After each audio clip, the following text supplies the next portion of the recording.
मित्रांनो आजी किती वर्षाची आहे आजी? आजी वय किती आहे आपलं? हां 65. बघा किती मेहनत मित्रांनो, बघा किती मेहनत घेते आज. हे वांग्याचे प्रकार तुम्ही बघू शकता इथं, हे एक आणि हे एक या ठिकाणी तुम्ही बघू शकता. ही भाजी लाल भाजी एवढंच आहे आपल्याकडं? बरं बरं बरं. किती इथंच बसता तुम्ही? इथंच बसता? बरं ओके ओके.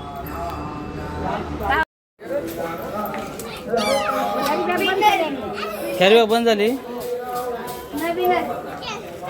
बघा मित्रांनो. अशी मोठी नाही कॅरीबॅग तुमच्याकडं? हां